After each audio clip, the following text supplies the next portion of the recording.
I'm Ben Meiselas from the MeidasTouch Network. Donald Trump's lawyers are in for a very rude awakening with a motion that they claim they're going to be filing soon for a change of venue in the criminal case that was brought last week by Special Counsel Jack Smith in connection with Donald Trump's crimes relating to the 2020 election and the January 6th insurrection. So Donald Trump's lawyer, John Lauro, who's been making an absolute fool of himself on these various media appearances, said they are going to seek a venue change to West Virginia. The case has been filed in Washington, D.C. federal court. That is the situs of the crimes committed by Donald Trump in 2020 and 2021. That is the correct venue.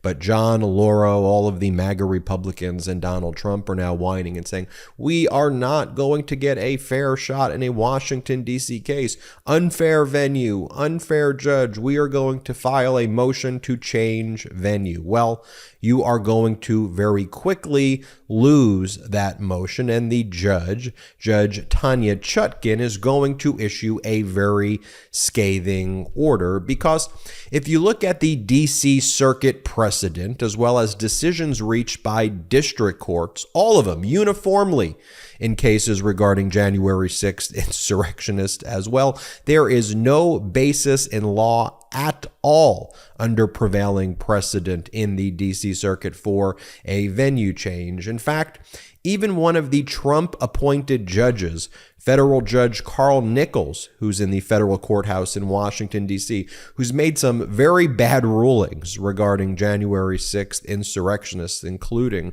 that an obstruction of official proceeding charge shouldn't apply to certain insurrectionists, which was overruled by the D.C. Circuit. Even the Trump-appointed judge Carl Nichols said that venue should not be changed in connection with a motion filed by a January 6th insurrectionist. And for those of you who have watched us here at the MeidasTouch Network, you know, we've been covering the thousands or so other cases brought by the DOJ against insurrectionists. So you may have seen some of our videos where we've talked about where these insurrectionists have and terrorist groups have sought to change venues.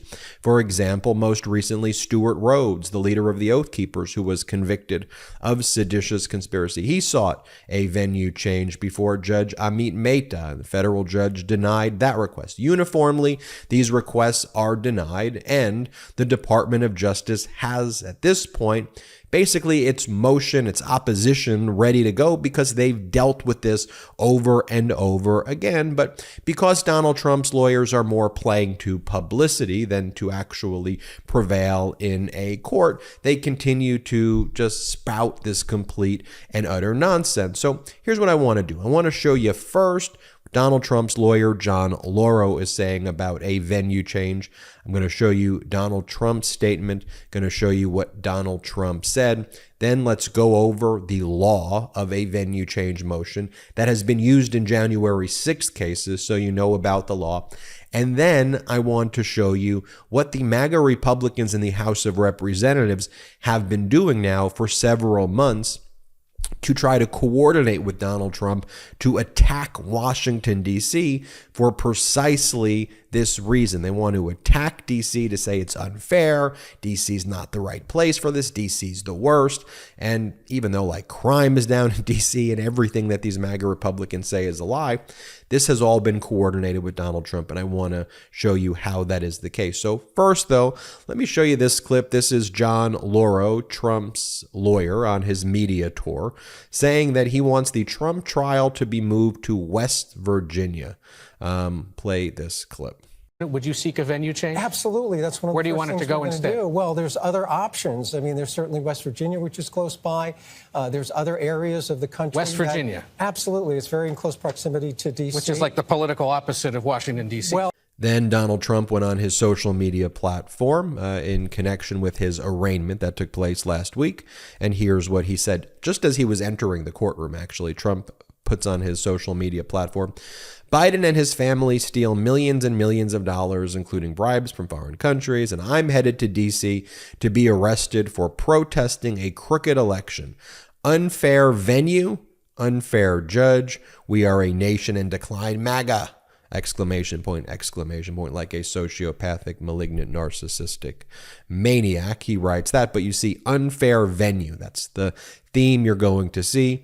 And here's Donald Trump attacking Washington, D.C. He goes, considering the fact that I had to fly to a filthy, dirty, falling apart, and very unsafe Washington, D.C. today, and that I was then arrested by my political opponent who was losing badly to me in the polls. That's not true. It was a very good day. Again, attacking Washington, D.C. Here are just some headlines of some of the insurrectionists losing venue change motions. Federal Judge Carl Nichols denies the motion for a change of venue from a lawyer representing Joshua Doolin, a January 6th insurrectionist from Polk City. Here's another one from September 27th, 2022. Federal judge keeps Stewart Rhodes' Oath Keepers trial in D.C. And that's Judge Amit Mehta. And Stewart Rhodes and the Oath Keepers tried to make the exact same argument that Donald Trump is going to make. Let's just take a look at the briefings that the DOJ has filed. I would call this kind of the model brief for opposing venue change motions.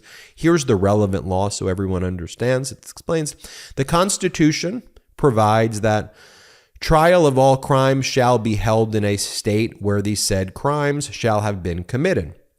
The Sixth Amendment similarly guarantees the right to be tried by an impartial jury of the state and district wherein the crime shall have been committed. These provisions provide, quote, a safeguard against the unfairness and hardship involved when an accused is prosecuted in a remote place. Transfer to another venue is constitutionally required only where extraordinary local prejudice will prevent a fair trial. The primary safeguard of the right to an impartial jury is, quote, an adequate voir dire to identify unqualified jurors. The voir dire refers to jury selection. Voir dire is Latin. It literally means speak the truth, and that's where the lawyers ask questions of the jurors. The federal judge asks questions of the jurors to make sure that they could be fair and impartial. It goes on to say, thus, the best course when faced with pretrial publicity claims is ordinarily to proceed to voir dire to ascertain whether the prospective jurors have in fact been influenced by any pretrial publicity. Pretrial publicity relating to January 6th does not support a presumption of prejudice in this district. And then the law in the D.C. Circuit and Supreme Court law is the following. Quote, the mere existence of intense pretrial publicity is not enough to make a trial unfair, nor is the fact that potential jurors have been exposed to publicity. This cites a D.C. Circuit case, which is precedent, called United States versus Childress. And then it also cites a Supreme Court case, Murphy versus Florida, which stands for the precedent, juror exposure to, quote, news accounts of the crime with which a defendant is charged does not alone presumptively deprive the defendant of due process. Indeed, every case of public interest is almost as a matter of necessity brought to the attention of all of the intelligent people in the vicinity, and scarcely anyone can be found among those best fitted for jurors who has not read or heard of it and who has not some impression or some opinion in respect to its merits. That is fine. Thus, the mere existence of any preconceived notion as to the guilt or innocence of an accused without more is insufficient to establish prejudice. It is sufficient if the juror can lay aside his impression or opinion and render a verdict based on the evidence presented in court. Goes on to say, the Supreme Court has emphasized that a, quote, presumption of prejudice only attends to the most extreme cases, and the court has repeatedly held in other cases that trials have been fair in spite of widespread publicity. In the half-century since a Supreme Court case called Rideau, the Supreme Court has never presumed prejudice based on pre-trial publicity ever. And it talks about some very high-profile cases. Talks about, for example, the Sarnav case, or the Boston Marathon bomber case. No pretrial publicity issues there. It could be tried in a federal court near where it took place.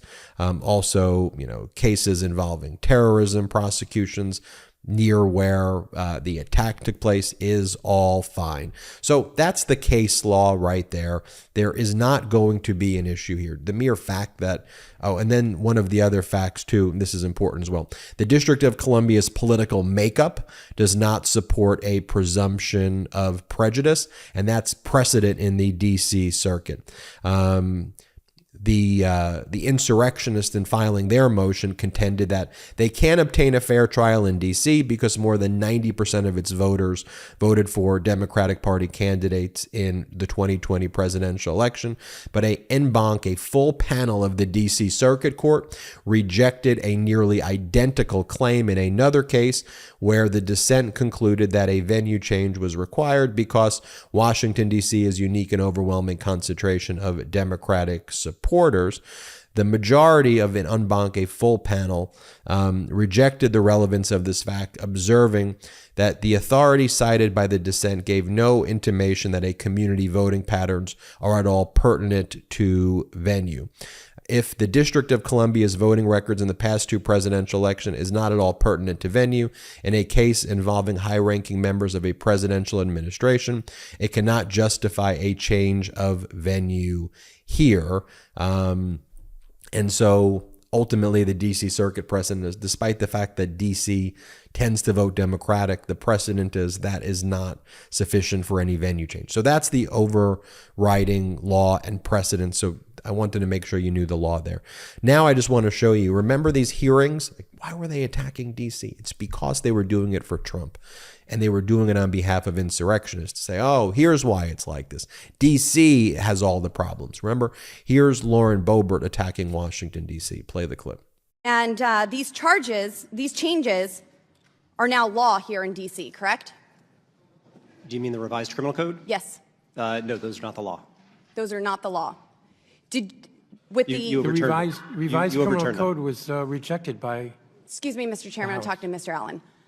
Yes, Mr. ma'am. Allen, did you or did you not decriminalize public urination in No, we did not. Washington, D.C.? Did you lead the charge to do so? No, the revised criminal code left that as a criminal charge. Did you lead the charge to decriminalize public urination in Washington, D.C.? No, ma'am. That in the Did you revised ever criminal vote code in favor of decriminalizing public urination in Washington, D.C.? The revised criminal code that was Did passed by you the ever council support? kept it as a criminal offense. And you support this criminal? I voted for it, yeah. You voted to keep it as a criminal offense. That's correct. The full council. And here is, in response to MAGA Republican Lauren Boebert doing that, here is Democratic Congress member Jared Moskowitz to the chair of the Oversight Committee, James Comer, saying, we're really talking about public urination in D.C. when there are real important issues to discuss. Play the clip. And so, Mr. Chairman, I ask, when is this committee going to have a hearing on gun violence? You weren't here last year, but all the hearings pertain to the Washington Commanders football team. They pertain to the Equal Rights Amendment. They pertain to abortion. They didn't have a single hearing with a single Biden administration official. They didn't have a single hearing on any type of anything relating to how tax dollars were being wasted by this administration. So maybe you should take the lead in campaigning for your side of the aisle, and then if you all win the majority, then you can have hearings on the Washington Commanders football team again. No, I'm reclaiming my time, Mr. Chairman. That's fine. I wasn't here, but, you're in charge now, and mass shootings are completely out of control. And so you have the power to make the decision, decide whether we should have hearings on D.C. public urination or on mass shootings. You're the chairman. I'm just a lowly Democratic freshman. And so I implore that this committee start to look at mass shootings and the real weapons that are destroying people's lives, which are AR-15s. Thank you, Mr. Chairman.